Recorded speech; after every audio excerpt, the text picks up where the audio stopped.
All right, what is up, everyone, and welcome to the Random Encounter Podcast, episode 29. I'm your host, James, and as always, I'm joined by Big Mike. He's got his new setup right there, and we got Phaneckswhy. Yeah, Mike, why don't you tell everybody the story about your current setup right now before we start?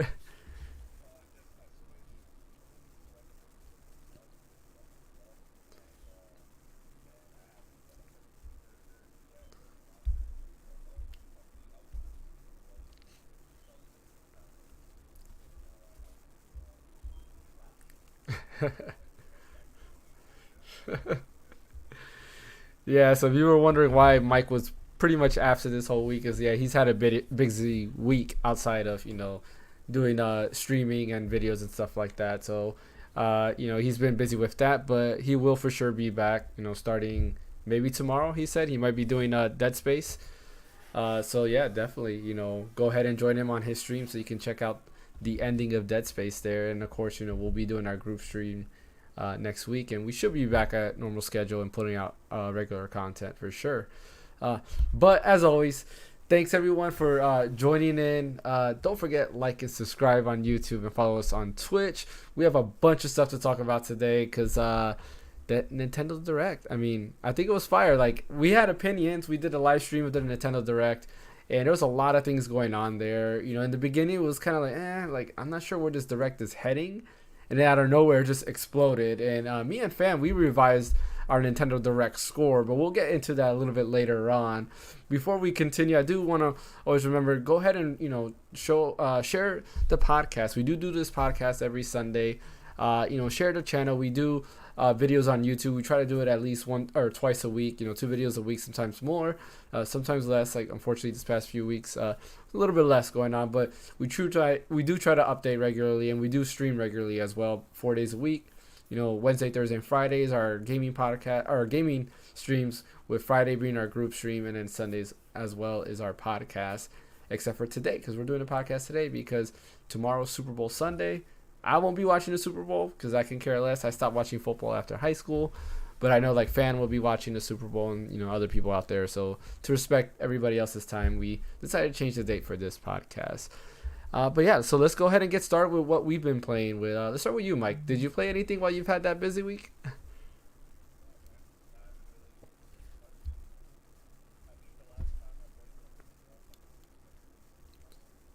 I saw you were playing Fire Emblem Engage though. Yeah. What do you think about Engage?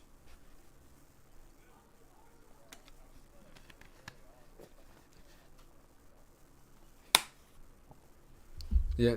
So that would be what chapter is that? If you can remind me, because it's been a minute.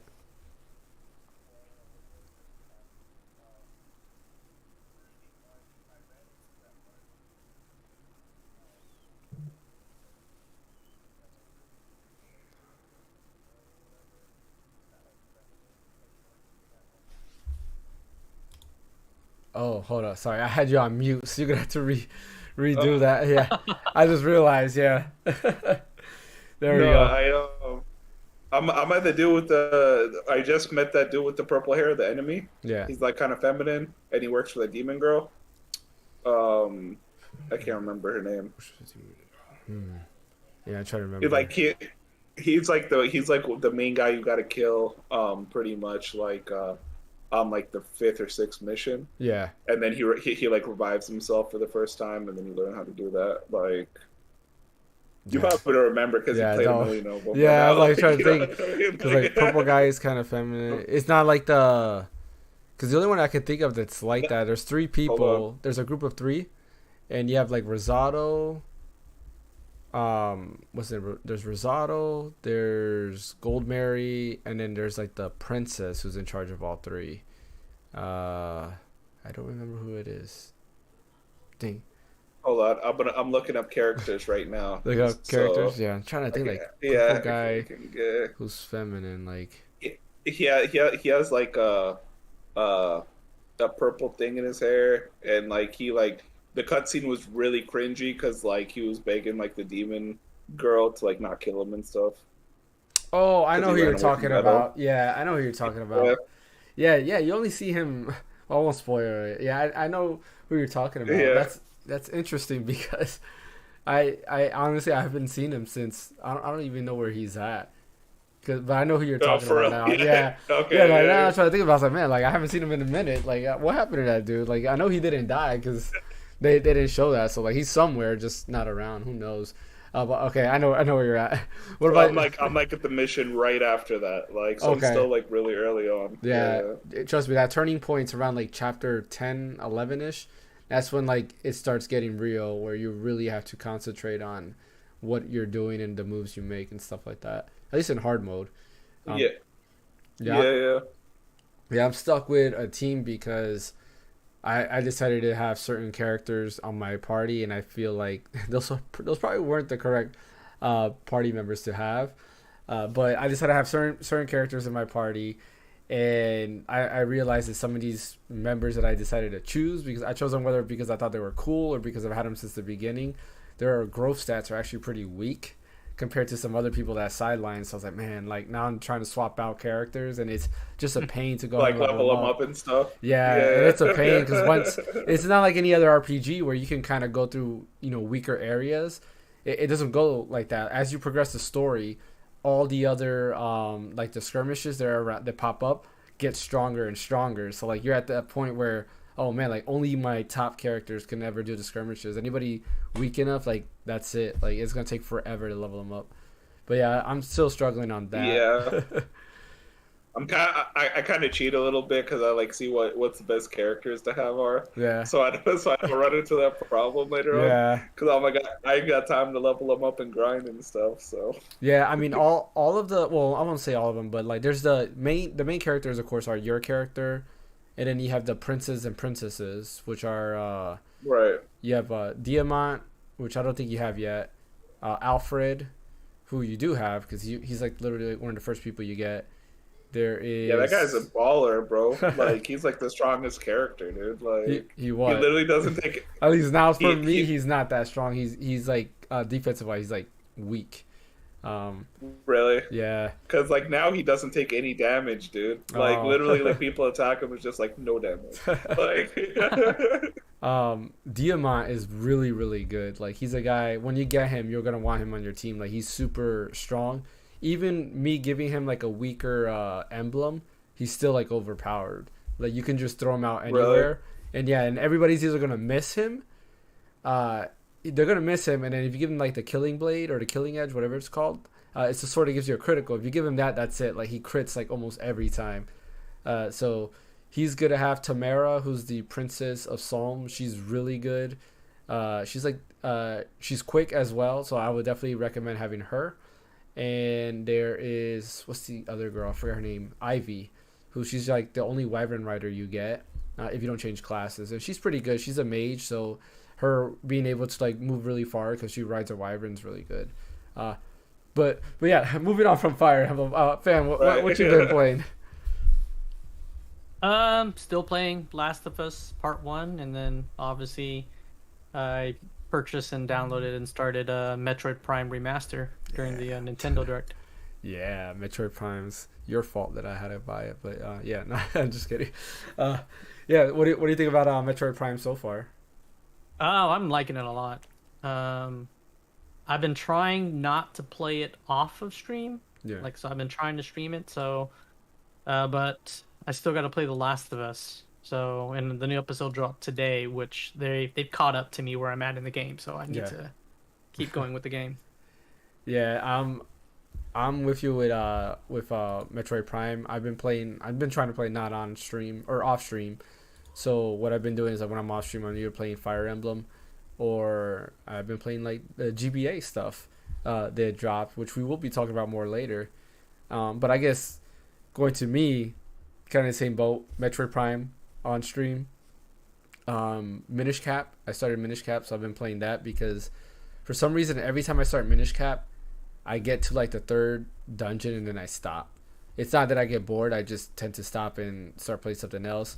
I had it free from 3DS from the Ambassador program. I had it even emulated before that, And then now this is like the third time me picking it up again because of the GBA on the Nintendo Switch Online stuff. So been playing Minish Cap. What else? That's it really. Metroid Prime, that and that's it. Yeah. Oh, I did play the Sea of Stars demo. Amazing. I can't wait to play that game. That game is it looks amazing. And then I played the Octopath Traveler 2 demo. Again, this looks way better than Octopath Traveler 1. Like, Mike, have you tried that demo yet? Yeah, I played both of them. Did you? I forgot to say that. Yeah. Which character did you start with in Octopath Traveler 2? The thief. Oh, that one girl. okay. Yeah. I started with Hikari and dude, like we'll talk about that while we get to the Nintendo Direct. Matter of fact, let's move into the Nintendo Direct because I don't want to get off topic too much. But Nintendo had their Direct on Wednesday. We did live stream it, and I'm telling you, like, in my opinion, I think this was their best Nintendo Direct in a long time. Because last year, the Nintendo Direct, they might have like a couple key games that were announced, but overall, like, the shows were kind of like, eh. They were maybe like, you know, C pluses, B's, somewhere around there, right? Like 6 to 7s out of 10s. But this one, I think I gave it originally like around an 8 out of 10, but I think I'm gonna give it like a 9 out of 10, just because everything they announced was pretty amazing. I mean, they even have fashion designer. Like, come on, man, like that's amazing. No, not really, but you know, they had a bunch of neat stuff that came out. So I'm gonna go down the list real quick, and while I'm going down the list, we'll talk about some stuff. A little bit of everything for everyone. Yeah, exactly, right. Which is how it should be. So starting off the list. See, yeah, go ahead. No, I was gonna say I actually after the hype died down, Yeah. I lowered my score. Really? Why is that? Because they're relying on nostalgia to get people to get hype instead of looking at the future. They're looking at the past instead of looking forward. And it's like I do appreciate like them like bringing like stuff back and stuff, Yeah. but that should just be like kind of like they should have made it available anyway. You know what I mean? Yeah. Like, so they waited for so long, so now people are hyped. Yeah. But like, I just like they're not creating new stuff. Like, Advance Wars was supposed to release this time last year. You know what I mean? Like, of course, Zelda's hype, but like everything else is kind of like games from the past. I gotcha. Even Advance Wars is games from the past. You know what I mean? Like they're not really making anything new. They're just re-releasing games, and half of them you don't even own. You have to pay for a subscription. Yeah. You know what I mean? Like, which is also super like annoying that you can't just buy the game. Yeah. No, I get what you're saying about the like the Game Boy Advance and Game Boy Online stuff. It would be nice if I can just buy it like the Virtual Console, and I think a lot of people would hope that. I guess I'm just in the camp that I don't mind as long as Nintendo, which is kind of scary to think, but as long as Nintendo keeps moving forward with Nintendo Switch Online, and let's say the next console continues it rather than be like, oh, here's the Switch 2 or whatever, the Super Switch, whatever you want to call it, but we're not bringing Nintendo Online. Like, if they do that, then yeah, it's definitely going to be bad. But if they continue the service into the next console generation, then I will be, semi okay with it. But I agree, like, we should, be given the option just to buy it, right? Well, like, I'm not okay with it because you're going to end up spending way more money than the game's worth. You know what I mean? Yeah. Like, because, like, how much is Switch per year? Isn't it like $50 or something? For the expansion, it's $50 a year, yes. Yeah, so in 2 years, you're at $100. You could probably buy most of the games because you're not going to play every game that's on there. Yeah. You know what I mean? Like, yeah, I mean, you get that. They do keep adding value because, like, outside of like the Game Boy Advance Online stuff, right? Of course you get online play, which everybody you're paying for online except for PC, and then of course like they're adding like the expansion passes and stuff like that, which is pretty cool. Because I'm typically that person that doesn't really buy DLC, and having like the Mario Kart DLC on there it's a nice like extra. It would be nice if they do it for more DLCs, right? Like Fire Emblem DLC, just expansion pass users get the DLC for free and stuff like that. But I think that that could turn into another thing like, oh, why do I have to buy this? Because, rather than sell me that. But then again, on the flip side, they do sell the Mario Kart expansion pass separate. So if you're not subscribed to it, you do get the option to buy the expansion pass. Yeah, because I just bought it. Yeah. So going down the list of stuff, Advance Wars 1+2 reboot we just mentioned is coming out April 21st, which I believe it was originally supposed to be out last year, April 8th, I think, or something like that. Sometime in April last year. They finally got a release date. It was delayed because of the Ukraine and Russia war, unfortunately, but it is coming back. I'm very excited for it because I'm really excited for the online multiplayer aspect of it, which is kind of awkward because Fire Emblem Engage doesn't really have it like Advance Wars will, because Advance Wars has like literally full multiplayer. Like if I wanted to play against Mike in a match, we can play a match, like a full match together, versus Fire Emblem Engage has like this weird like semi like match going on, so that's kind of a bummer. But I'm very excited. I've never played Advance Wars. Let me rephrase that. I've played only the tutorial of Advance Wars on an emulator, and that's about it. Like I stopped after that, and I've always really wanted to play Advance Wars. I just never got around to playing it. So I'm very excited to play that. Fan, have you played Advance Wars? No. No. Are you gonna be? Again, I'm not a huge like tactic style player. Oh, okay, gotcha. And Mike, you've played Advance Wars, right? Yeah, I played like I haven't like played them religiously or anything, but I beat I didn't beat any. I played a few of them though, like probably like a quarter or halfway through. Did you play 1 or 2? No. No. Okay. Are you gonna be picking this up? Yeah. I'll probably. It just depends. When's it drop? April 21st. When does Tears of the Kingdom come out? May 12th. May 12th. Yeah. May 12th. Yeah, so about about 2 to 3 weeks. Yeah, after this. I might wait. Like it just depends on what I'm playing and what games are coming out. You know what I mean? Like, because it might be I might wait for a sale or something, like kind of game. Gotcha. I will be picking it up day one because I love tactics RPG, and this is a game I was looking forward to. And it's made by Intelligent Systems, who made Fire Emblem. So, but the remake is actually not made by Intelligent Systems. It's made by what's their name? I forgot their name. They done like the Shantae and the Genie games. Way Forward. I don't know. There we go. The company's Way Forward. So, but I'm very excited for it. Can't wait to play it. Liking the update.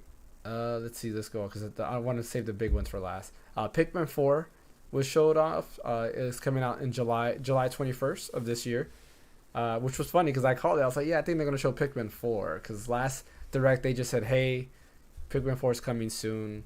We'll have it available, and they went and like sold you a shirt, right? Well, now they showed off Pikmin 4. It looks good. Like I've only played Pikmin 3, and I did enjoy it. I don't think this is a day one for me, but people who like Pikmin, I know like they were dying for a new Pikmin game, and here you are. You got Pikmin 4. I probably will pick it up eventually. It's just not a day one buy for me. What about you guys? No. I mean, I've never really played Pikmin, so I'm not gonna pick it up until I play the first one. Yeah, they're RTS type, almost RTS type games. Yeah. Like your main character is like, I don't even know. Like I was gonna say human, but here it looks like you're in Earth, but you're super small, so I don't think you're a human. You might be an alien. I don't know if that's confirmed in the game lore or whatever. But like you play as like a person who kind of like controls the Pikmin, and you kind of like give them like orders, like pick up the food and stuff like that. You have certain missions on. You need to pick up these parts and deliver them to your spaceship and stuff like that. So, like I said, I had fun with Pikmin 3. I never like beat it, but I enjoyed it. Samba de Amigo Party Central, which was a Dreamcast game, and this is like I guess like a sequel to that.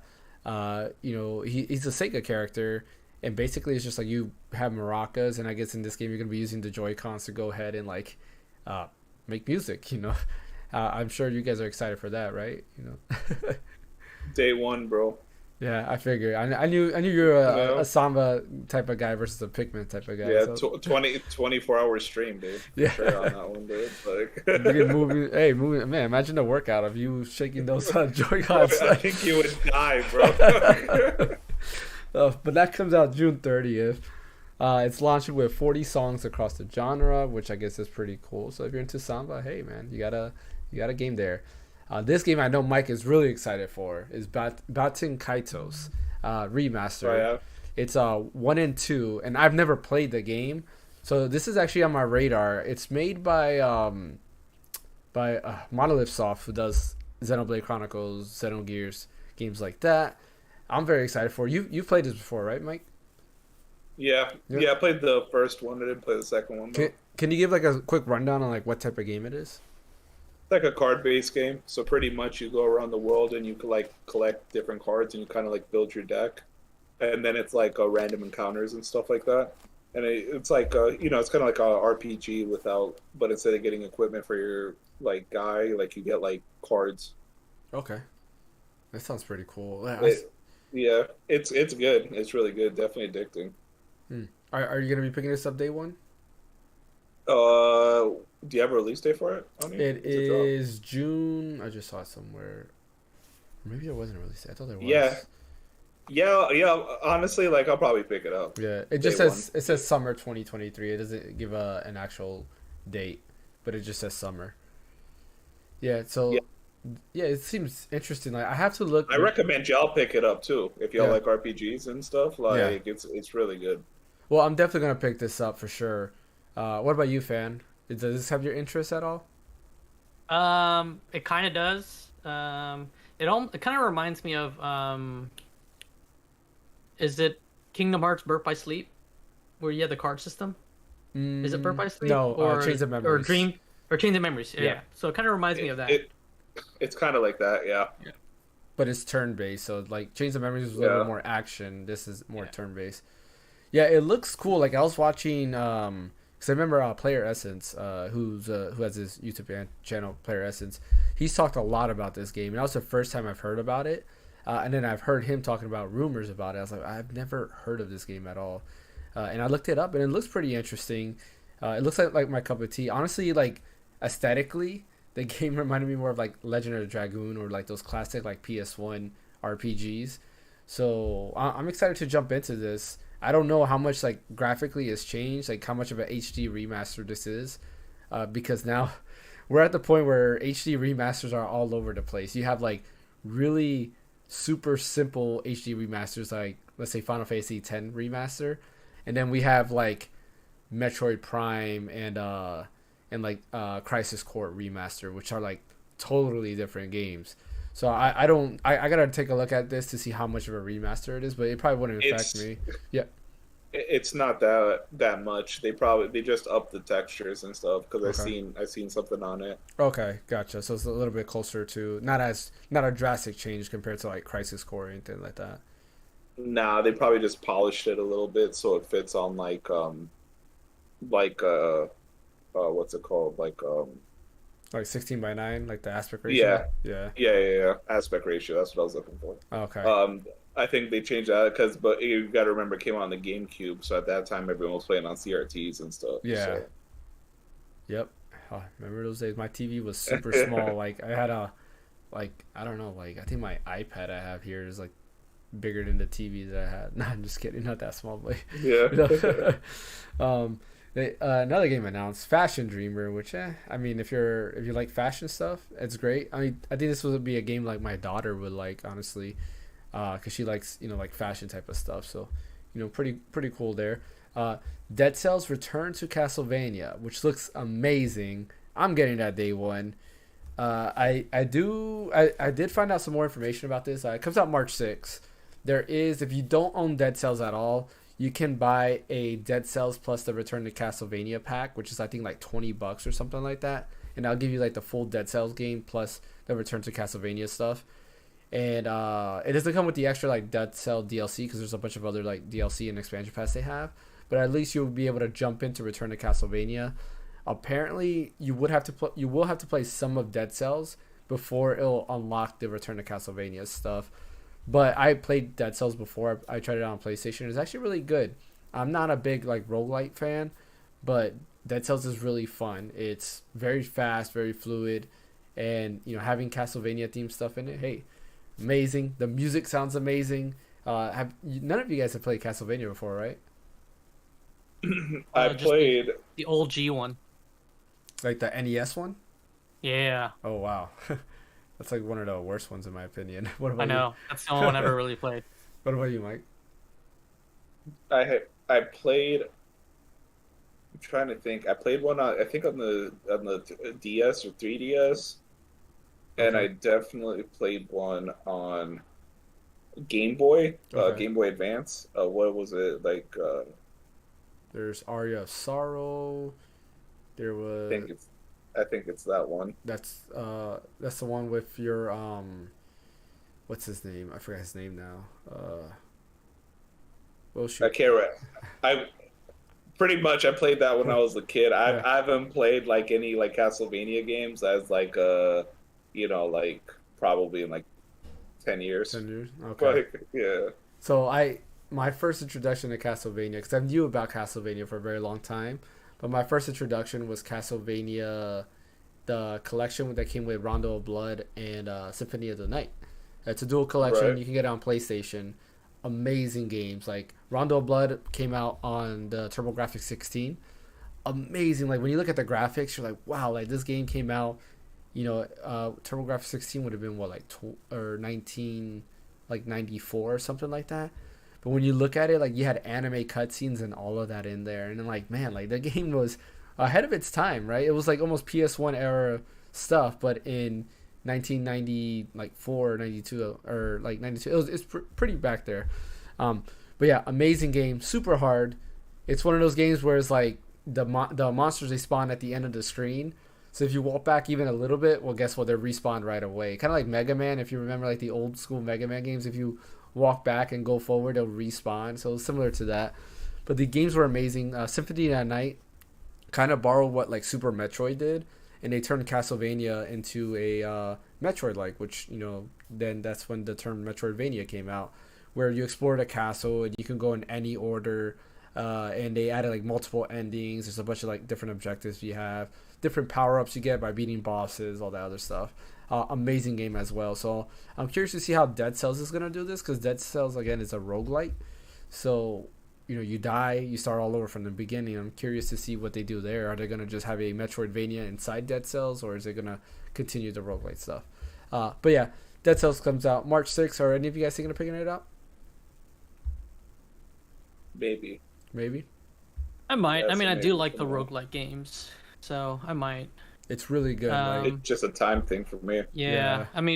Well, when does Hades 2 come out? I don't know. I don't know when that comes out. Let's see.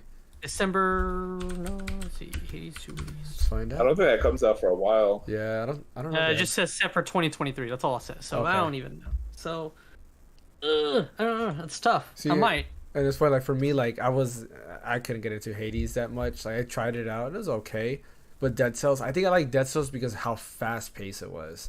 It was just like you're running through, hitting, move, hit. Like it's really fast paced, kind of like Mega Man X. Like if you remember how playing as Zero in Mega Man X was, it reminded me of that. But yeah, moving on from there, you have Ghost Trick Phantom Detective, which is a re-release. It's a remake of Ghost Trick Phantom Detective, which came out, I believe, on the DS, I think was the original one. That comes out, no release date, but comes out 2023. That's it. So I know there's a lot of Ghost Trick Phantom Detective fans. There's people who think it's one of the best games ever. I've never played it. I've seen it like on iOS, and I've thought about trying it out, but I just passed by it. Are you guys interested in this game? Heard of it? I've never even heard of it. So yeah. There's a lot of people, that I, at least of the like following and like the podcast I listen to, a lot of people are excited for that game. We Love Katamari Reroll, Reroll plus Royal Reverie, which I believe it's a remaster. Yeah, it is a remaster. That comes out this year as well. I've never played a Katamari game at all. I've heard they're pretty fun, but it's just not my cup of tea. Who knows? Maybe I might be into it. Are you guys interested in this? Say that's a sale for me. Yeah. Have you played a Katamari game before? No, I haven't. No. No? Okay. Yeah, I've heard good things about it, so who knows? Like I might be with you, Mike. If it goes on sale, I might be interested. Full price, nah. Because I heard they're really short too. Yeah. Splatoon 3, they got their expansion pass, which will take you to Inkopolis, which is like the first area in Splatoon 1. And that's really all they tell you, which is pretty interesting.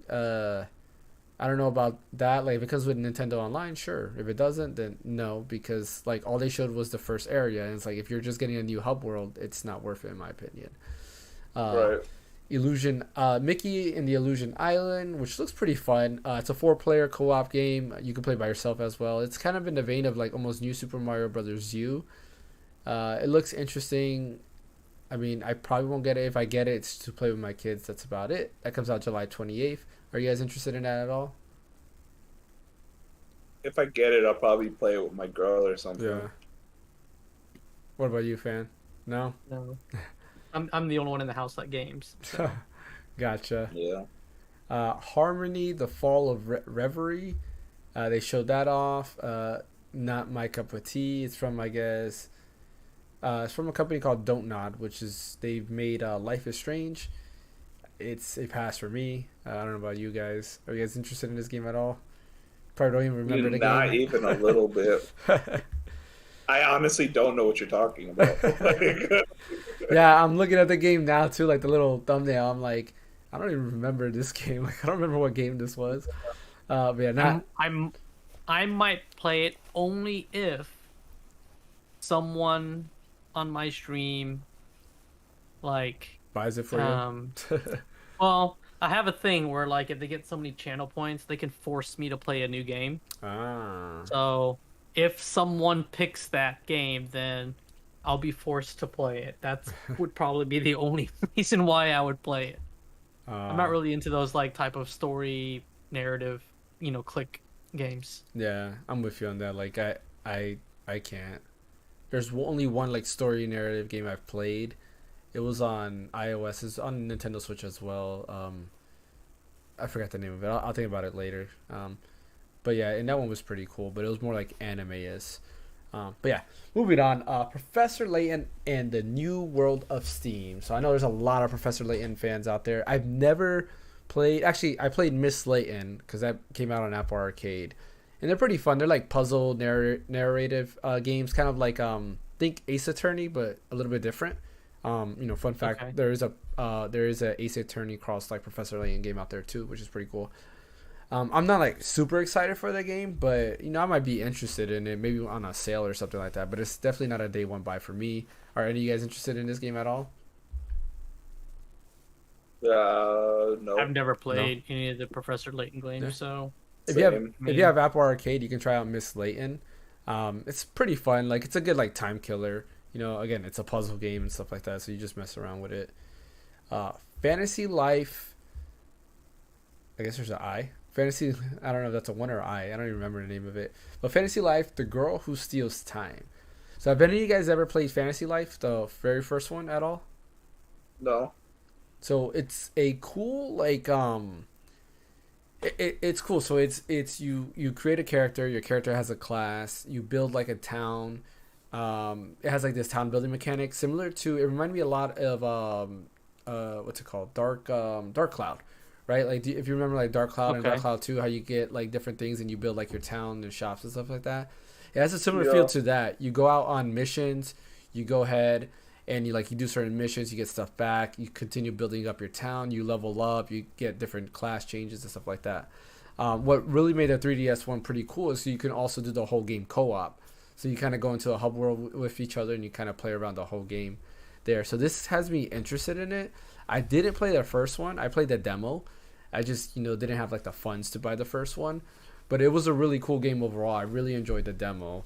So I know a lot of people are happy that this came out because there is a Fantasy Life on mobile and it's trash because it's just filled with gacha elements out there. So at least there's a real game now coming out. I recommend looking it up. I think you guys might actually like this style game. It looks a little bit like to go a little bit closer to like Animal Crossing now for whatever reason. Probably trying to capitalize on the popularity of Animal Crossing, but they're keeping the RPG elements in there, which is pretty cool. Mario Kart 8 Deluxe new courses. They kind of preview the new courses at Yoshi Island. I'm actually excited for that. I still like Mario Kart 8. I still enjoy it. So They need a new one, bro. Good Well, God, dude. So for me, like I'm okay with Mario Kart 8. if they continue doing what they're doing now, right? They're adding new characters and adding new courses, and I think it's fine because like aesthetically, I really don't know how much better you can make Mario Kart 8. Yeah, but Mhm. they need new like they just need like new characters and stuff. Yeah. Like I agree because like they just started doing that, but the Yeah. game's been out for 10 years, dude. Yeah. Like it came out on the Wii U. Yeah, well in the Switch version they added 2 characters, and then here now they're Yeah. adding more characters, which is about time, right? Like Birdo, and they said they're gonna be adding more characters and some returning characters from previous Mario Kart games. But they said like 'Cause every they- way from here on out it's gonna have that, which is nice. Yeah, And then because like like they're still missing some characters. yeah, they are. I was playing like Mario Kart Advance on the Game Boy Advance, and there's characters in there that are not in Mario Kart 8, which is funny. Uh, Yeah. Yeah, even like Double Dash has characters that Mario Kart 8 doesn't have, so it's pretty funny there. But yeah, they did announce that Yoshi's Island's a brand new track too. So I honestly thought they were just gonna re-release older tracks, but they are introducing brand new tracks too. So That's good. so they're capitalizing on that, which is good. Like I think that's a good call for Nintendo to do. Honestly, like that's kind of like I think what everybody wanted Smash to be is like, why don't you just have Smash Bros and just continue adding characters, and everybody would have been fine with that. But that Isn't that what they're doing? well, they ended the character stuff with Smash. Like Smash Ultimate is done. There's no more Smash from there. Which I mean, I get it. Like I think it's done. It's time to move on. What I would like for Smash though is to return some older like game modes that they took out, but they won't do that. And then now the big announcements. We have Metroid Prime Remastered. Oh man! So when we first saw the trailer, like I think me and you, Mike, were like, "Oh wow, it just kind of looks the same." But then I saw the side by side comparison. I was like, "Oh wow, like it does not look the same at all. Like it's a huge difference." And after I saw the side by side too. I was like, damn, that's crazy. yeah, like they redid like almost everything there outside of like the motions and stuff. But like it's huge of how much they changed. Like I played Prime Hacks and I thought this is how it looked, but it does not. I was watching this other video that was comparing Prime Hacks at 4K versus Metroid Prime, and it's just a big change in textures that makes a huge difference. And I'm enjoying it. Like I'm loving every bit of it. I'm glad I didn't wait. And yeah, it's crazy to me that Metroid Prime is still like the only first person like Metroidvania type of game that's out there. Like I feel like you would think that people would copy like the almost the Metroid Prime formula for a first person campaign, and I don't know of any other first person game that's done that. I think High on Life is probably like the closest according to other people. I've never played it. I know you've played it, Mike. Do you think that's true? What, a High on Life being like Metroid Prime. Metroid? Yeah. I mean, like, I guess because it's a first person shooter, but like I don't think they're similar. Like the exploration aspect of it, like having the different weapons to go through and stuff like that. Yeah, in like a twisted way. Like, yeah, I can see it, but like, yeah. I've only I mean, I've only heard the yeah. comparison, so I don't know. That's why I was asking you because you played when you said High on it when you said it like that, like the exploration and like the Yeah. different guns, I'm like, yeah, I can see it. Like, I guess it would be kind of similar because you're pretty much in the same area. Yeah. And you pretty much go back and forth and everything. So Okay. So yeah, we were talking about this earlier. I mean, yeah, like, and the funny thing is, so Metroid Prime was rumored last year, and one of the podcasts I watch, Spawn Away podcast, one of the guys there named Nate the Hate, he actually said that Metroid Prime Remaster was in the works. Originally, it was the Metroid Prime trilogy they were working on, but they couldn't work on all 3 games, so they're gonna rush Metroid Prime, and then they were wanting the rest of the team to go into Metroid Prime 4, according to him. And of course, when he stated that was, I think, 2021. He stated that, and of course, every Nintendo Direct we were expecting it, and nothing. Next thing came in, nothing. Next Direct came in, and nothing. And got to a point where I was like, man, I don't think this game exists. Like, there's been so many rumors that there's a Metroid Prime remaster. I don't think it exists, and here we are with Metroid Prime remaster being there. But not only that, last September, there was a guy who had a rumor, and his Twitter statement was Nintendo GameCube fans are going to eat good this Nintendo Direct. That Nintendo Direct came, and the only announcement that was from the GameCube era was Tales of Symphonia, which was funny because when you look at this direct, if you were a GameCube fan, you got Pikmin 4, right? Because, you know, Pikmin came out originally on GameCube, the first Pikmin. You got Metroid Prime, right? There was also, what was it? Advance Wars, technically, was around that same time frame there. Baten Kaitos 1 and 2, right? Games that were all in the GameCube. I believe the Katamari game, that's a remake, I believe that one was also on GameCube. I could be wrong about that. But it makes you think, like, all these guys kind of knew what they were doing. It's just they were not right. Either that or they were just guessing and they were good at guessing where they were going at. But yeah, apparently Metroid Prime was in the works for quite a while. They really went above and beyond. Some people found out that, I think you were telling me about that, fan, right? That they found out that Metroid Prime 4 stuff was inside it? Am I correct? Well, it's the people that are, it's the developer that's making Metroid Prime 4 and the person that did the remaster, and it seems like I couldn't remember where I heard it, but they were talking about, like, it's because it looks like it's a 1-to-1, right? When you compare the GameCube versus the remaster, like all the animations and everything look the same, but they just like rebuilt the game but used the same animations. Yeah. And it seemed like that developer basically like gave the person that did the remaster, like, here are all the assets for that we're using for Metro Prime 4. Go ahead and use these textures for the remaster. Yeah. What's up, David? Welcome to the podcast, man.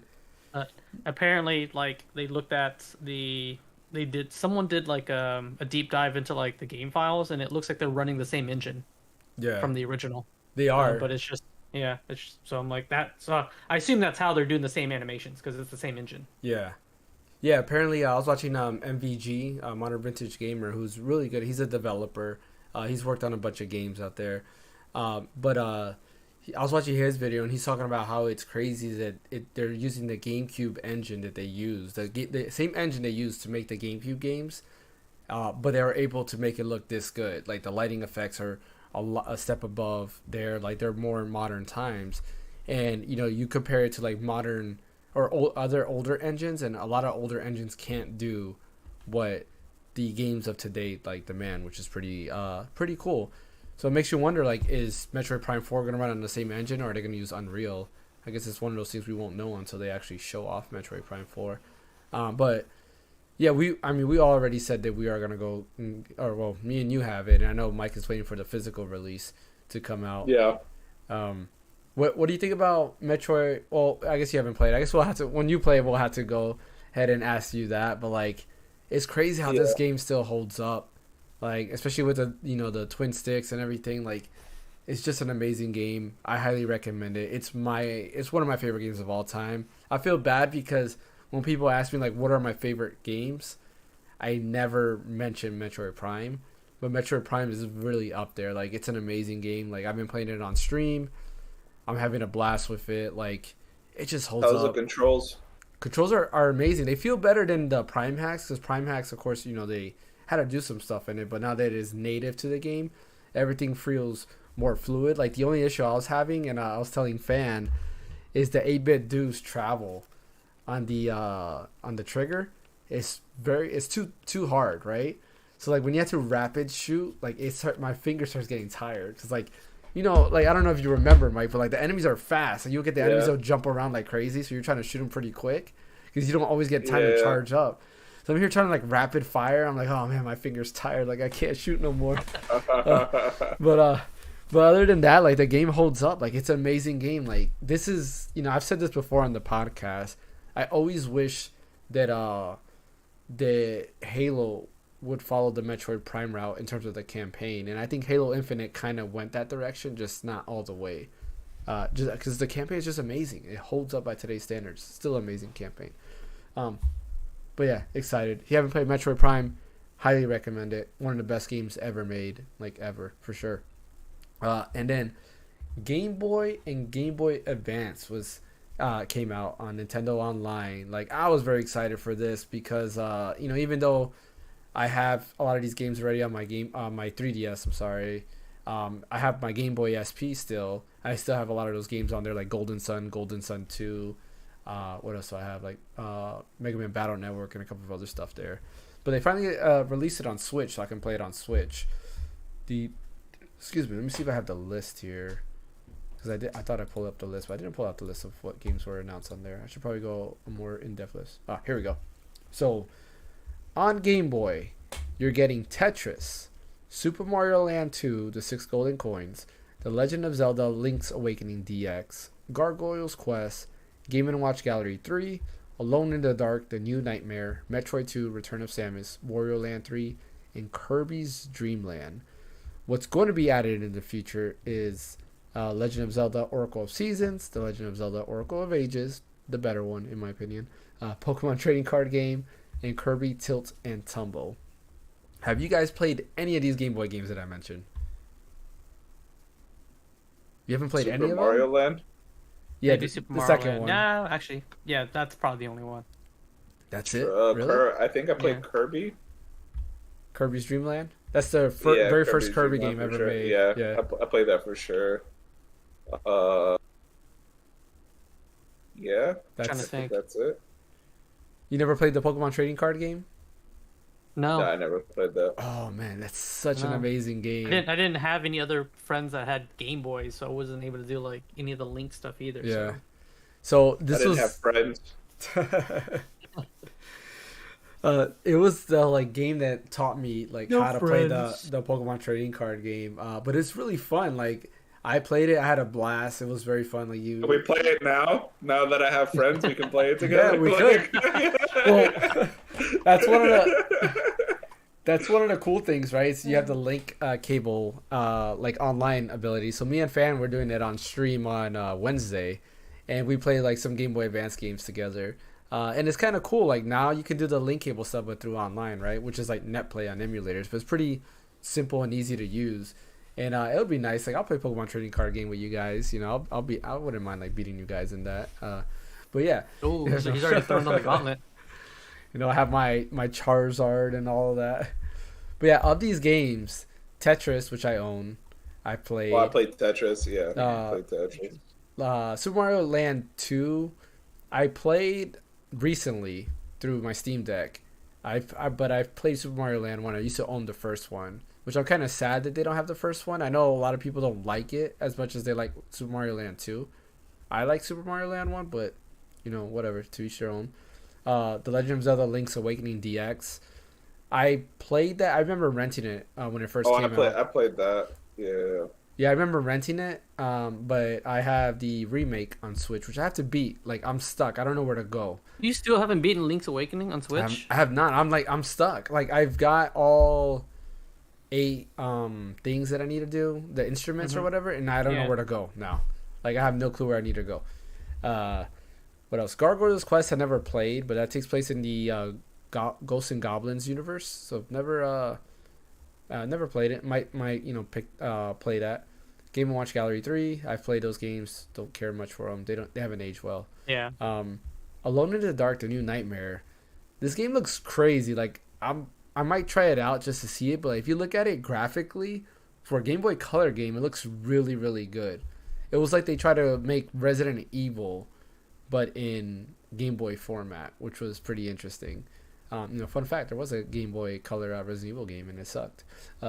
Metroid 2: Return of Samus. It's Metroid 2. I might not play this one because I think the 3DS version is just way better. But who knows? Yeah.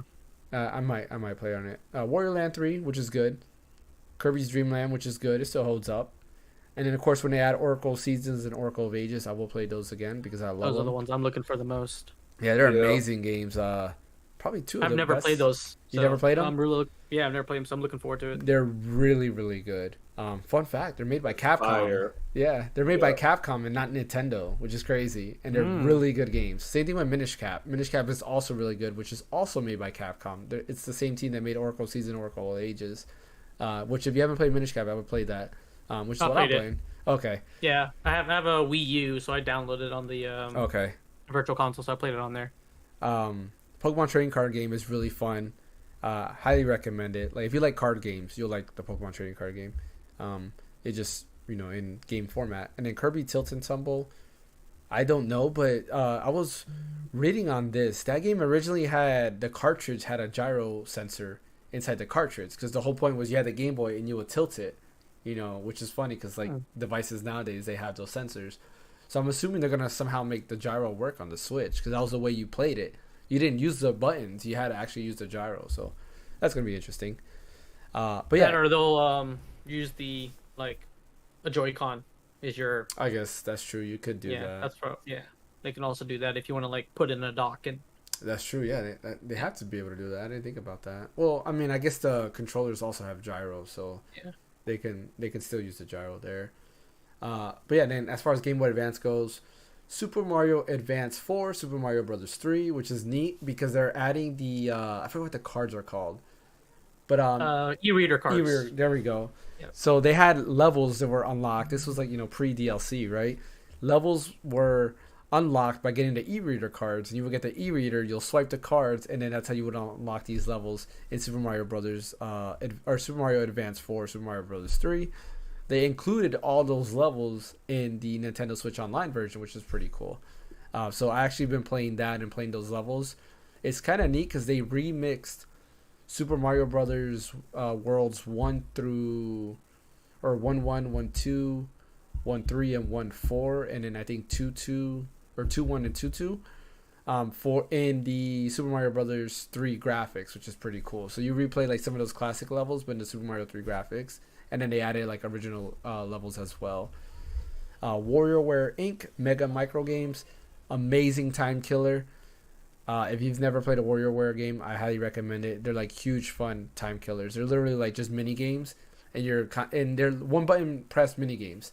Or you might have to move left and right, but they're really, really fun. I highly recommend it. Kurorin,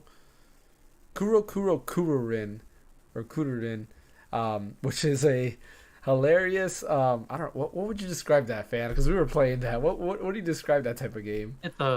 It's a nightmare of a game. I did not enjoy that because he kept beating me. Well, I did not get to win one time. Yeah, you gotta, Mike. I challenge you to one of those battles. It's pretty fun. We should play it like as a warm up stream before we do a group stream. We gotta play that against each other. It's I'm down. It's a game where you're like this like stick, and the stick is rotating, and you have a maze to go through. But if you touch the edge of the maze, you gotta go all the way back to the beginning of the maze. And basically, the multiplayer is you're racing through the maze. Oh. You want to see me get mad? I got you. Yeah. Like, so okay. frustrating, dude. Like, So frustrating. It was hilarious. I think David saw some of that stream because me and Fan were playing it. Fan just kept losing. Like, it's hilarious, but it's a fun game overall. Like, it's a good like time killer. Like if you're bored, it's one of those games that you'll play. It's a time killer. Definitely not a game I would buy, but it's here for included, so why not? Mario Kart Super Circuit. Definitely does not hold up by today's standards, but still a fun game nonetheless. Mario and Luigi Superstar Saga, which is a Mario RPG. I love that game, bro. That is one of my favorite games of all time. Okay. Dude. So I started on the Steam Deck. If you guys remember, a couple months ago, I started on the Steam Deck. Yeah. And then I'm glad it's on here. I'll just continue on here. So yeah, I'm happy to try it out because I've heard nothing but good things about this game. That's one of the only few games that I have the case instruction box on the advanced version, Game Boy Advance. Have you played any of the other Mario and Luigi games? I played Bowser's Inside Story. Okay, isn't that the one after this one? No, there's what's the other? I can't. Partners in Time or something like that. Yeah. Yeah, the ones that came out on the DS, right? Yeah. Yeah, I played both. I think that's all of them. I played those. They're all good, but they're not as good as the first one. Really? Huh. I'm excited to try it out. It looks super fun. Like, I've played Paper Mario, which is a great RPG, and I was playing some of Mario RPG. That's as well. what they need to remaster or remake, dude. The first Paper Mario? Yeah, dude. Yeah. And Thousand Year Door. Yeah, that would be nice to have. Or even a collection with both of them. One. Yeah. Because they haven't made they keep dropping all these Paper Marios, but they're all trash, dude. Yeah, they are. I mean, I got what was it? Origami King. I got it. It was okay, but it's nowhere near as good as like the original. It's not an RPG though. Like it's semi. It's not the same though. Yeah, it's not. It's not like the first two where it's full on RPG. This is like a a baby RPG where you do like get moves and stuff like that, but it's not the same. But even the one on the 3DS, the Sticker Star or whatever. Yeah, that one it's is called, yeah, that one like there's no difficulty in that game at all. bro, like I don't know what they're doing with that like IP. Yeah, it's weird. Hopefully they go back. Fun fact: Paper Mario is an intelligent systems game. Who makes Fire Emblem and makes Advance Wars. So they're known for making hard games. Like, why are they making these games very easy? That's weird. Right. But Legend of Zelda Minish Cap, which we were talking about earlier, highly recommend it. Amazing game. If you're into the timeline, it's technically the second Zelda game in the timeline, so it takes place after Skyward Sword, like by like 10,000 years or something like that. So, I did not know that. yeah. Do you know the Zelda timeline? I've seen it. I just haven't looked at it recently. How about you, Mike? Do you know the whole timeline? Yeah, I had it memorized at one point, but now I don't. I still know it to an extent. But yeah, I know Minish Cap is the second game in the timeline after Skyward Sword. And then I think Force Swords Adventure. I'm not sure which one, if it's the Game Boy Advance version or the GameCube version is right after. And then that's what they need to freaking put on the Switch Online right there. Force Sword. I know. I was gonna get into that real quick. So the added games they're gonna add into the future is Metroid Fusion, an amazing Metroid game. If you haven't played Metroid Fusion, it's probably one of the best Metroid games ever made. Really good. Yeah, really good. You never played it? Me? Yeah. No, I said it's really Oh, good. okay. I thought you said, is it really good? Yeah. Yeah. Yeah. Fun fact about Metroid Fusion, and which kind of hurt its sales, it came out the same day as Metroid Prime. One of the weirdest Nintendo moves to do. Both Metroid Prime and Metroid Fusion came out on the same day, which hurt its sales. But it's one of the best Metroid games out there. Kirby and the Amazing Mirror, which is a really good Kirby game. I have that on Nintendo 3DS. Also have Metroid Fusion on there too. Fire Emblem, which is known to us at least as Fire Emblem, but this is technically I think the 6th Fire Emblem game. Amazing game. You take their main characters are Eliwood, who's Roy's dad, Hector, and then Lyn. So that's coming there, which kind of sucks because I was looking at the Japan list, and Japan is getting the Blazing Blade, which is Roy's game.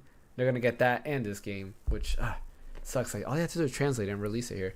F-Zero Maximum Velocity, which is just F-Zero. If you love F-Zero, you'll love this. And then Golden Sun, which is one of the best RPGs ever made. If you've ever played a Golden Sun game, or never played a Golden Sun game, you have to play Golden Sun. It's literally one of the best games ever made.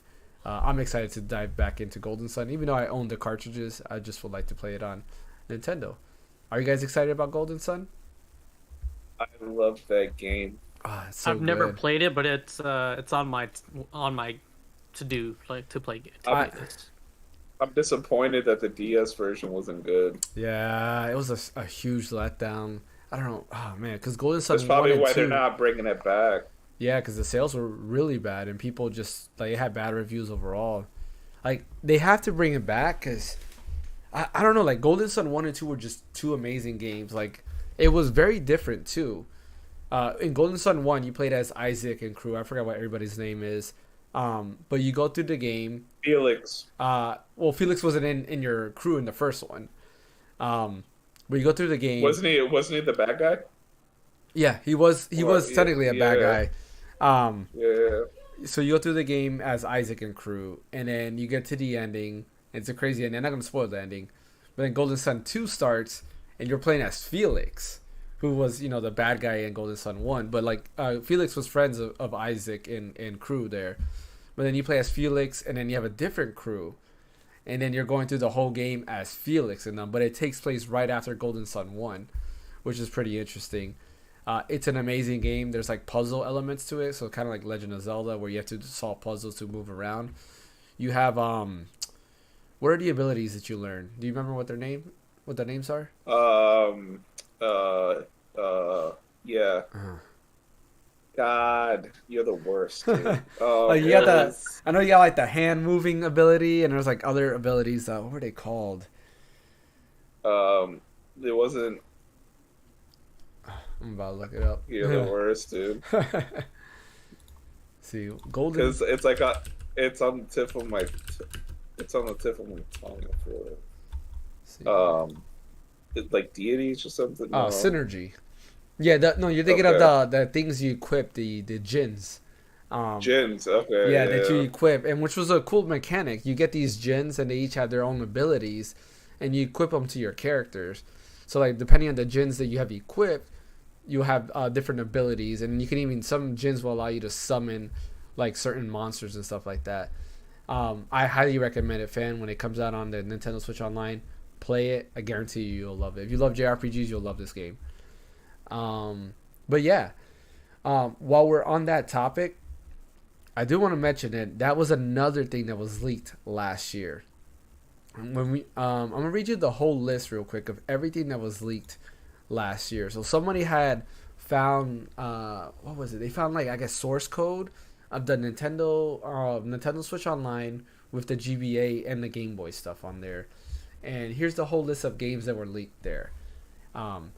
Astro Boy Omega Factor, Car Battler Joe, Castlevania Aria of Sorrow, Castlevania Circle of the Moon, Choo Choo Rocket, Drill Dozer, Fire Emblem The Sacred Stones, F-Zero Maximum Velocity, Game & Watch Gallery 4, Golden Sun The Lost Age, Gunstar Superheroes, Harvest Moon, Friends of Mineral Town, amazing Harvest Moon game, by the way, Kingdom Hearts Chains of Memories, Kirby and the Amazing Mirror, Koro Puzzle Happy Panichu, oh, what a name, Kuro Kurin, Lufia The Runes of Lore, Mario and Luigi Superstar Saga, Mario Golf Advanced Tour, Mario Kart Super Circuit, Mario Party Advance, Mario Tennis Power Tour, Mario vs. Donkey Kong, Mega Man Battle Network 5, Team Proto Man, Mega Man Battle Network 2, Mega Man 03, and Metroid Fusion.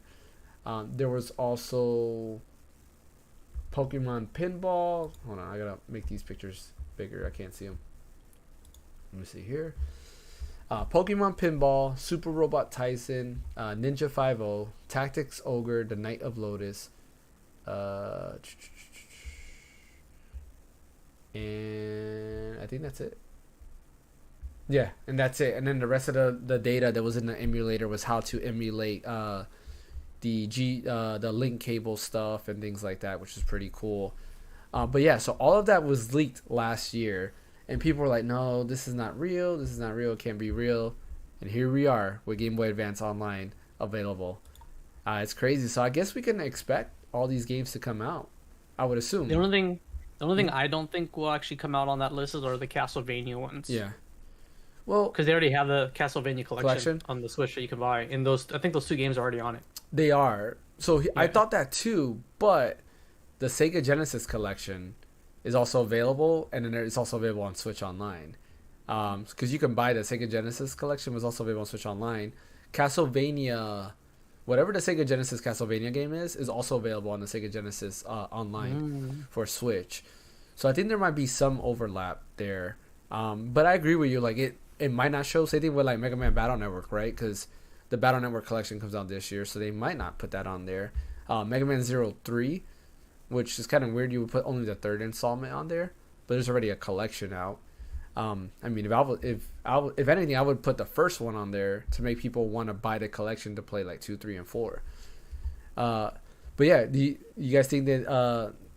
I guess, Fan, you don't think that this might be a thing, but what about you, Mike? Do you think like these games might show up? Yeah, I mean, like at this point, it's up in there. It's anyone's guess. Yeah. You know what I mean? Like, there's no like, it's all speculation. Yeah. And fun fact here too. They show Fire Emblem Sacred Stones, but they don't mention the Fire Emblem game that's actually stated that's coming. So that's kind of interesting there. I mean, I guess it's a who knows type of deal. We'll see what exactly happens. But some credible people like Oatmeal Dome. If you don't know Oatmeal Dome, he's the one who makes or who works on the Dolphin emulator for iOS and iPad. And he's also like a big he's always data mining the Nintendo Switch and all the stuff. He's always looking around stuff. Like he's the one that kind of found out that Advance Wars was popping back into the eShop and things like that. So I think it's credible. This was all was done all last year. 10 months ago to be exact. And here we are, where almost every game that was mentioned there came out. So I'm excited for that. And then lastly, Legend of Zelda Tears of the Kingdom was shown. Amazing trailer. Like, I don't know if it's me, but it looks better graphically than Breath of the Wild. What do you guys think? They reuse a lot of the same assets, so I think it looks pretty similar. Yeah, it looks similar. It's kind of hard to see until we actually like have it in our come hands. out and do and do a comparison side by side. Well, I'm talking about like, cause like what's ridiculous, and it's, we're gonna shame Pokemon Scarlet and Violet here, but the draw distance in the trailer, like of like what they showed, are insane. Like you can still see the islands floating in the sky, and you're like super far away from there. Yeah, like Game Freak needs to talk to the developer of Breath of the Wild and Tears of the Kingdom. Yeah, because it's worth their magic. Yeah, because it's a huge difference. I mean, it's ridiculous. Like, how can this game do it, but you can't do it on a Pokemon game? Like, I don't understand that. Like, Nintendo the Switch is older hardware, but like when you have a game like Tears of the Kingdom coming out a year after your game, you can't. Because it's Game Freak, they print money off Pokemon games. They don't care, man. That's true. Yeah. You know what I mean? Like, whereas if you make a bad Zelda game, one of your main IPs, dude, like you're done. That's it. Like, there's not really any recovering from that, dude. Yeah. No, that's like imagine if they put out like a bad Zelda game or a bad Mario game or something like that. Like, it's not. You're gonna lose sales. Like, you're gonna lose like credibility. Yeah, that's true. I agree with you on that. Well, even a bad Mario game would still sell. Maybe. Right. Yeah. Maybe. Maybe because it might sell for the younger audience, but the older audience like us, if it's bad, we're not gonna buy it. But like for the most part, like I buy pretty much every Mario game that comes out. Yeah, I'm with you on that. I do the same thing. Yeah, I buy every Mario, every Zelda game. Yep. Because I mean, the thing is, like, Zelda's always great. I love Zelda games. If you never played, it's one of my favorite series of all time. Like, so if they ever made a bad one, bro, I will literally cry. Me too. I would. But this looks a lot better. It looks I mean, not better, but I mean, it looks good. I'm scared because to me, it's like it's hard to make it. I don't know. Like, where do you go from Breath of the Wild? Breath of the Wild's already amazing, in my point of view. I know what you could expand on, but it's like I guess the only fear I have is how much has the world changed? Huh? I think this is like the first like direct sequel that they do too. No, Majora's Mask was a sequel to Ocarina of Time. Yeah. And technically, but it doesn't take place in the same world. Well, yeah, that's true. Like, this will be the first one that takes place in the same world. Because Majora's Mask, he went to Termina. Yeah. And he wasn't in Hyrule. Link's Awakening was in a different area. What was in it? Well, actually, I don't want to spoil it. I almost spoiled it there, but I won't spoil it. Yeah, I mean, technically, Link's Awakening. And also, Link Between Worlds is a sequel to Link to the Past. Which was, and that actually takes place in the same town. That's same true. Hyrule. But I mean, the graphics redone from like scratch too. Yeah. And technically, it's a 3DS. So technically it's a sequel to Link's Awakening because it takes place after Link's Awakening. So. That was all a dream. What? Like, that didn't happen. Yeah, that's true. That doesn't really count because none of that mattered. That's true. None of it mattered. Or Link's did Awakening. it? Or did it matter? I don't know. Zelda timeline's one of the most convoluted timelines, dude. It's crazy how, like, after Ocarina of Time, it broke up the way it did. Yeah. Well, like, two of the timelines make sense. One of them does not, which is the alternate, like, if Link dies, like, timeline. I'm like, that makes no sense. The heroes defeated or whatever. Like, well, that's not fair. Well, that just shows. Well, and that one has some of the best games too, because in the hero defeated timeline, it's Oracle of Seasons and Ages. Yep. A Link Between Worlds is on there. There's like a few other good. I think it's actually like a Link to the Past is on there too. Let me see this. Pulling it up right now. There's like a few, so like all like the good games are on there. Like a lot of the good games, like the really like standout games, are like actually on the Yeah. Heroes Defeated timeline. So hero defeated timeline. Why can I zoom in here? Uh, Fallen hero timeline. So yeah, Link to the Past, Link's Awakening, Oracle of Seasons and Oracle of Ages, A Link Between Worlds, and Triforce Heroes. Yeah, So that's those are all great Zelda games yeah. too. Oh, Like iconic. and The Legend of Zelda and The Adventure of Link. So that's all the hero Yeah. defeated. The the uh the child timeline is Majora's Mask, Twilight You know, Princess, and Four Swords Adventure. you know what else doesn't make sense too? Hmm. Is all those timelines lead to Breath of the Wild. I know, and that's what So they I'm say. like, what, like, how does that like make any sense? Like, because I'm like, yo, like, like, how does that all lead to Breath of the? So what's the purpose of it? You know Yeah, what I mean? Like, yeah, because you all get to the same point. So I'm like, so if the hero's defeated or if the hero wins, it doesn't really matter because you end up at Breath of the Wild. exactly, and that's one thing that's interesting to me. Like I'm wondering, because like Breath of the Wild has a little bit of everything inside there, and that's why people are confused about like where. What are you gonna say, fan?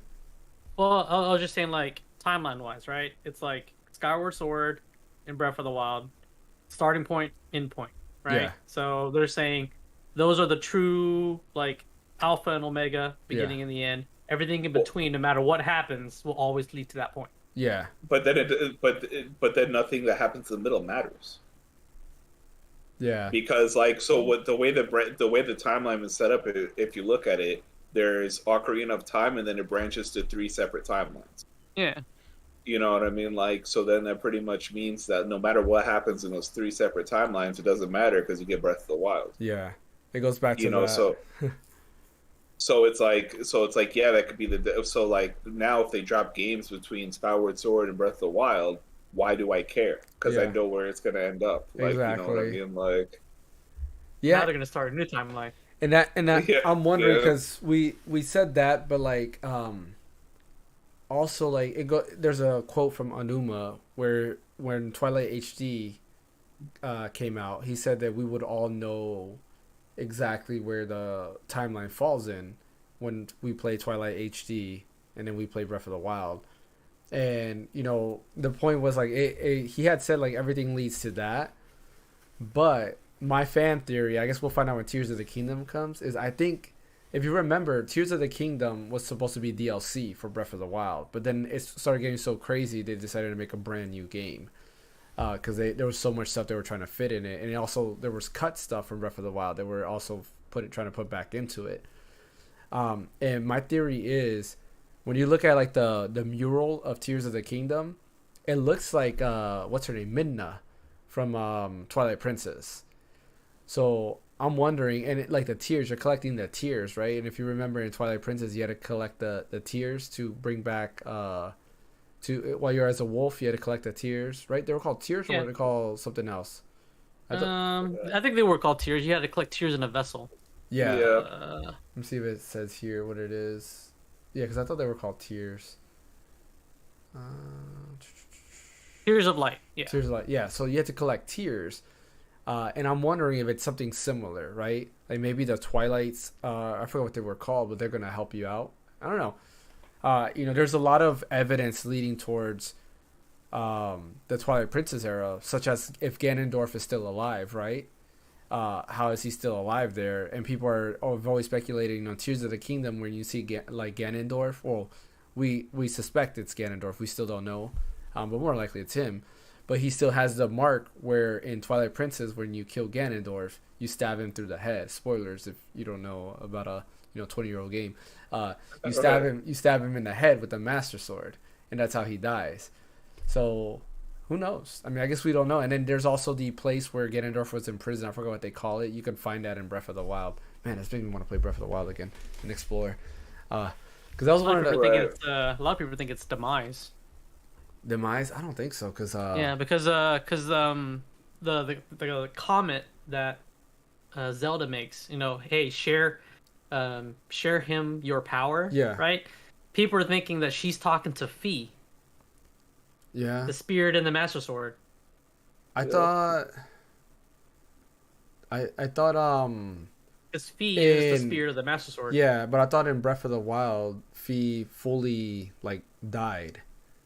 Because if you hear in one of the parts where I think when Link is about to die, you can hear the Fee's like sound effects from the Master Sword, and it's glowing, and then it just stops glowing, and that's it. And that's when like basically like Fee I think did something to kind of keep the Master Sword there. I mean, I guess we don't know. It's all speculation. So, Yeah. but I thought that was the whole thing, that with this Master Sword, like it got healed and everything, but Fee is now no longer alive. Like she's completely gone in there, because she went inside the Master Sword and she was in there wholly, but like her last part was when she was there trying to save Link, and of course Link failed there. But yeah, there's a lot of like the Zelda timeline is pretty interesting. Like that's why I'm very excited for it. Like it's one of those things that you could, when you play, you're like, is there a timeline? But then you start noticing nods between each other, and Nintendo does things in a clever way. They're like, oh yeah, that was in the last game, but it really was like related to the last game. You just never noticed that. Well, I mean, Mhm. they already branched off with the Age of Calamity. Well, yeah, and Age of Calamity is like a I feel like it's like one of those like side stories. Like it's a what if, Well, because it's a whole what if game. If it's what if Link didn't die, type of deal. Because isn't it? Correct me if I'm wrong. It's Age of Calamity. It's they just go back into the past to try to fix everything. well, it's one of the little Guardian machines that apparently could travel through time, and that went back in time. At the end of Breath of the Wild. Like Yeah. something happened to Calamity, like the castle blew up, and I think it was no, it was right when at the beginning of Breath of the Wild, before Link gets defeated. Yeah. Like it goes back and then To like save. Yeah. helps him to save him. So they kind of already like branched off a little bit. So then when you play that game, it makes it happen like Breath of the Wild never happened. Yeah. Which, and I feel like, So- yeah, it's one of those side stories. Like, it's not made by Nintendo. That's why I'm like, I won't take that. It's So- not part of the official timeline. But yeah, I'm excited. But it'd be interesting if they like put that on there. You know, like Tears Mhm. of the Kingdom happens after Breath of the Wild, and then this is what happens after Age of Calamity. Yeah. Like it branches off. Yeah. That's like Dynasty Warriors one, right? yeah. Yeah, The second one. I played the demo. It's actually Yeah. not bad. My kids own it, and they enjoy it. Oh, here we go. Four Swords, the one that's included in Link to the Past for Game Boy Advance, is after the Minish Cap. So I was right. And then Four Swords Adventure, which is the GameCube one, that is in the... Where'd it go? I just saw it somewhere. Is I that don't- after Twilight In Princess? the child, yeah, after Twilight Princess. So it's in the I don't know. Zelda's got one of the like most confusing timelines, dude. yeah. Well, I think they I only don't did think this they because planned that people. No, because people were like, "Hey, noticing these things were like kind of continuity wise in every single game." I mean, So Nintendo kind of like, 'cause well, what this came in happened the was collectors, and they made it. They kind of like put it all together. the Ocarina of Time brought in time travel. yeah. Yeah. And that So kind of then messed that up kinda, like- everything. Yeah. Well, I yes and no. I agree with you, because I've heard that argument that like, oh, Nintendo did it just to satisfy fans, but I don't agree with that, because a lot of that stuff we knew, like Wind Waker, for example, was after Ocarina of Time, because you go into you go underwater and you see Hyrule Castle exactly how it was in Ocarina of Time. Like I don't know if you guys, Yeah. but I remember first playing that when I saw that, I was like, wait a minute, this is Hyrule Castle from Ocarina of Time. Like what are we doing Yeah. here? But then in Twilight Princess, you're playing that, you're like, wait a minute, I'm in the Temple of Time. Like what's happening here? And then like when you start reading the lore, you start noticing like, okay, this is definitely not in the same timeline as Wind Waker, because Wind Waker, and if in the beginning you read the backstory, is that they flooded everywhere because the hero disappeared. He never came back, right?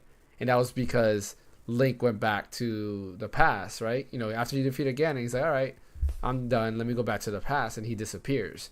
So that's why the Wind Waker timeline happens. But Twilight Princess happens in the timeline where after Majora's Mask and everything like that. So like that's why I feel like that I don't think that was the case. I think Nintendo really knew. In Twilight Princess too, that guy that trains you is supposedly the hero of time. That's the other one. You're or right. Link or whatever. Like, yeah. Yep, that is true. And I think the way you find that out, where was it?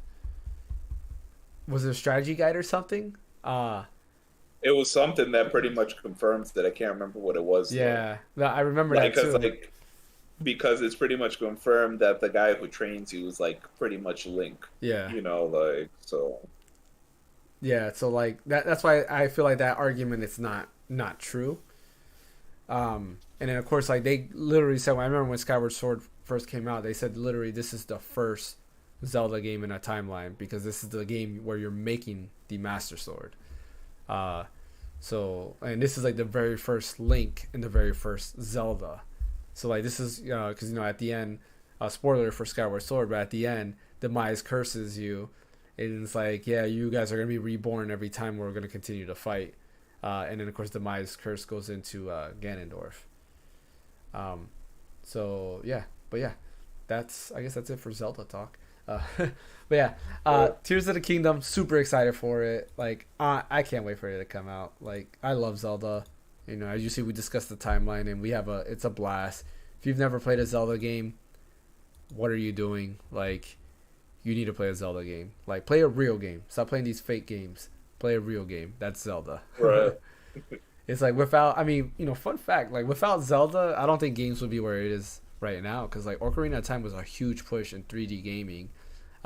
Even like Elden Ring or Dark Souls or anything like that, the mechanics that are still used there are very much like Ocarina of Time in terms of locking on, dodging and stuff like that. Yeah, the gameplay is a little bit more fluid compared to an N64 game, but the whole concept and mechanics of it's still very much the same. I just realized the thing you said, Hogwarts Legacy, all seems to be a hit. I didn't know we were supposed to talk about Hogwarts Legacy too. Oh yeah, whoopsie. Yeah, and we've been on there. Oh my god. Yeah. But yeah, it seems to be a hit. Yeah, Hogwarts Legacy is a hit, guys. Well, thanks for watching. Like, yeah. I guess we can save that for next week because you said you bought Hogwarts Legacy or you're gonna buy it? No, I think I'm gonna pick it up tomorrow. Okay. So if anything, we'll save Hogwarts Legacy for next week. But I mean, I guess a quick take is Hogwarts Legacy seems to be a hit. People are enjoying it. It broke Twitch records, dude. Yeah, that's crazy. It's crazy, breaking Twitch records, breaking records online, reviewing good. Yeah, I guess we're gonna be on that list. People are gonna see that we're talking about Hogwarts Legacy. But yeah, right. Man, it's one of those things you got to separate the art from the artist, man. Yeah. Like, But yeah, I'm not anti-trans, but I also think this looks like a good game, so I think I'm gonna play it. Like, you know what I mean? Like, yep. It looks good. Like, I've never been a Harry Potter fan, but the game looks good. I will probably get it eventually. Yeah. Go ahead. Well, I was just saying, like, the whole debate about this, like, is dumb. I mean, like the most recent argument I can think of in this situation would be Chick-fil-A. Yeah. Right. Yep. Chick-fil-A. People still eat Chick-fil-A. People still eat Chick-fil-A. I just read online too that the people who are boycotting like the game are being more hateful than like the comments that J.K. Rowling said. Yeah. You know what I mean? Like, because they're going into they're going to streamers' chats. They're going into forums and like spoiling the game, like, you know what I mean, like and stuff like that. So they're just being real, like they're making people like cry, stop streaming, you know what I mean, stuff like that. So you're pretty much being a biget yourself by trying to boycott a bigot. Like, I'm just like, yo, you don't fight fire with fire. Yeah, like yeah, and that's not cool. Like, you're trying to say, yeah, exactly that, right? Somebody's saying something bad, right? They're bullying. Well, basically not bullying. What's the right word when you say something bad about somebody? I mean, it's discriminating, but there's another word I'm looking for. Yeah. That I can't think of. I mean, they kind of are bullying people, so. Well, yeah. Well, I'm saying that people are bullying others, right? But you're like, but you're afraid of, but at the same time you're boycotting somebody who's bullying other people. So you're being a bully to the bullies. Oh, so you're being a hypocrite. Exactly. Much, you know? Yeah, and it's like yeah. that's not the way to go about it. You know, in my opinion, it's like you want to boycott it, that's fine. All the power to you. If the others don't want to boycott it, then don't let them boycott it. Are you over there in Universal boycotting, you know, whatever the Hogwarts place is? I forget what they call it. Nobody, They call it Wizarding World. Yeah, nobody boycotts that. That place is busy, literally 24/7, dude. Like you can't go there and then not be busy. Just rule of thumb: don't make people cry. It's not cool. You know, you wouldn't like it if that happened to you. You know, as the saying goes, do unto others as you want others to do unto you. You know, that's all you gotta do. Lead by example, dude. Exactly. You're boycotting a bigot by being hurtful and mean and the same things that they make you feel. You know what I mean? Like, which is not doesn't make cool. Yeah. Yeah, but I guess we'll talk about more Hogwarts Legacy next time since we're running low on time. Let's do a quick what do you call it? A speed run, if you will. Video game 20 questions. Let the games begin. Speed run. Yeah, speed run. How fast can we get? Let's see all it. right, Yeah. was it? All right, all right. Run? Did the game come out after 2010? No. Did it come out before 2000? No. Did it come out after? Oh wait, before 2000? Yeah. No. Okay. Yeah. Okay, so did it come out after 2005? No. Okay, so it's 2000 and 2005. Okay, is it a Nintendo exclusive? Yes.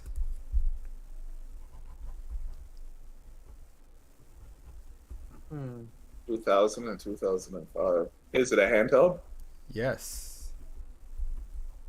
Well, is it a handheld you're asking? Yeah, like did it come out on a handheld? Did it come out on a handheld Okay. console? Yes. Yeah. Oh man, I gotta throw away this. Is it part of the Metroid franchise? No. Okay. Is it part of the Zelda franchise? No. So Should we ask Nintendo if it's- exclusive. Should we ask if it's a first party title? Maybe we can. Yeah. Is it like a Nintendo first party title? Yes. What was it? You said Metroid, and what was the second one? Sorry. Zelda. Zelda. Okay.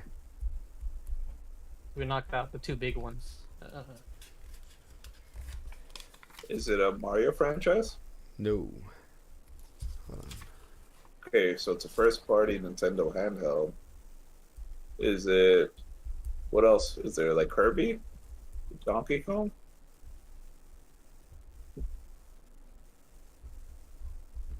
Should we see what console it came out on? Yeah, did it come out on the Game Boy Advance? Yes. That's 10 questions. So it's not Mario, it's not Zelda. Is it an Not RPG Metroid. game? Yeah, it's an RPG. Yeah. Gee, okay. The Golden Sun? Is that first party? I mean, No, if I it's don't think. well, I don't know. But would it be an exclusive? Like it didn't come out on any other console, right? No, but it's not a first. I don't think Nintendo actually made that. I know it's made by Camelot. I think it is, but I don't know Yeah, if that's a but Nintendo. Mario company. Tennis was made by Camelot, and that was probably still considered a first party Yeah, because that's who made Waluigi. yeah. Well, no, because when you asked if it was RPG, he was hesitant. If it was Golden Sun, he would have been like, "Yeah, immediately." But it came out on the Game Boy Advance, so we know that. Yeah, first party Nintendo game on the Game Boy Advance. It's not the top hitters. What about Donkey Kong? Would you consider Donkey Kong an RPG? I would consider that a platformer. True. What Did he would say you yeah? consider- He did say yeah. You said yeah, so it might a game that should have some RPG elements. So, Okay, I have an idea. We should ask if it's made by Camelot, because then we know it's a Golden Sun game. Okay, go ahead. Is it made by Camelot? No. Okay. Actually, Was Fire Emblem made by No. Camelot? Okay. Alright. Is it part of the Fire Emblem franchise? No. Because I can't think of any other. That's 13 questions. We're like flying through them. Speed run. Yeah, speed run. I mean, what other... Is it part of the Kirby franchise? No. You have 4 questions and a guess left. Part of the RPG.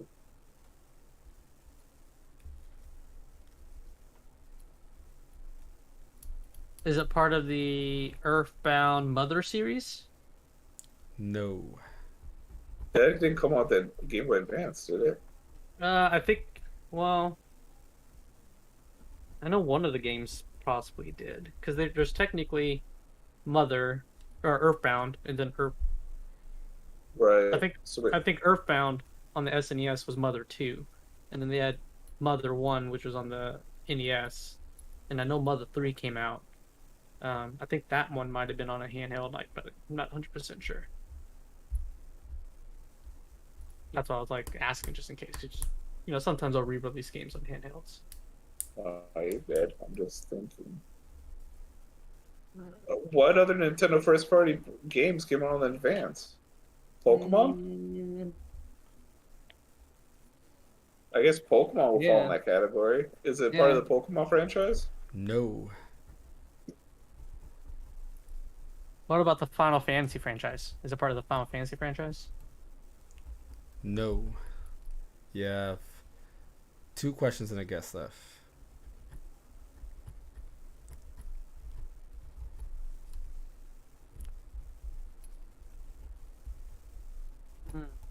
Is it a standalone game? No. 1 question and a guess. Is it part of the Kingdom Hearts series? No. Yeah, I thought it might have been Chain And that is your guess. Or no, you're at a guess. What should we say? Oh, we didn't say Advance Wars, bro. Yeah, I guess that. Go ahead. Is it Advance Wars? It is not Advance Wars. Okay. Yeah. The game is Advance Wars 2 Black Hole Rising. Came out June 24th, 2003. There's no way, dude, that we got that. Oh. You were so close, man. Bro, yes. There's no way, dude. Like, for real? The sequel to Advance Wars. I purposely picked Advance Wars 2 because I figured you guys wouldn't get that. I figure, like, last ditch guess, if you do think of Advance Wars, you'll think of the first one. But yeah, it is Advance Wars 2. We almost clutched it, dude. Yeah. We were so close on clutching it, dude. We could have just been like, no, let's just go with the second one. And yeah. we would have had it. Oh, man. Which, fun fact, Advance Wars 2 had a 9 out of 10 on IGN. Yeah, man, that gets me. I'm super excited to play that because Advance Wars Reboot Camp is Advance Wars 1 and 2. So, pretty awesome there. So close. But yeah, nice job either way. Bro, I can't believe I thought about that the last minute. Yeah, right there when I heard that, I was like, well, we didn't say Advance Wars. I was like, oh man, like what if they get it on this guess? That would have been crazy. But yeah, so close. But appreciate everyone who joined us today. We actually had quite a few people that came in and out on both Twitch and YouTube. I do appreciate you guys showing up. We do the podcast typically every Sunday, but like I said earlier in the podcast, Super Bowl's tomorrow, so to respect everybody's time, and I know Fan is going to be watching it. We decided to do the podcast today, but Mike will be. For those of you who don't know, Fan is a Kansas boy, so yeah, I guess go Kansas. Kansas. Go Chiefs. I like I said, I stopped watching football after high school, and I just stopped caring. That's just me. But yeah, Mike might be streaming tomorrow to finish up his Dead Space playthrough, so definitely keep an eye out for that. I will be back on Wednesday. I'm setting up my room. I'm setting up my room, so it just depends on like when that happens. If I finish early enough, for sure I'll stream. Yeah. So, This is not Mike's usual setup. He's not usually laying down. And, you know, and, well, I'm in my armchair. I got like an armchair like sofa thing. Like, Yeah. So he should be back to normal setup. We will have a good group stream. What do you guys think about playing Darker and Darker? Trying that out for a group stream. What is that? It's a D&D game that's a PvPvE type game. But except, you know, you have like magic and like swords and shields and stuff like that. It's like, I guess, like Escape from Tarkov, but D&D. Does that make sense? Oh. Yeah, it's free right now. It's like a free like beta test, so you can download it on Steam, so you don't have to buy it. Or like a first person Diablo. Yeah, I would say that, except there's PvP elements. So like if we play together, we'll be on the same team and we'll be playing at the same time as another team. So we could a demo for free. Yep. Okay. And that's what's out, because the official launch is not till like the summer, which is early access. So yeah, we're gonna be doing that on Friday. I think it'll be pretty fun to play something different.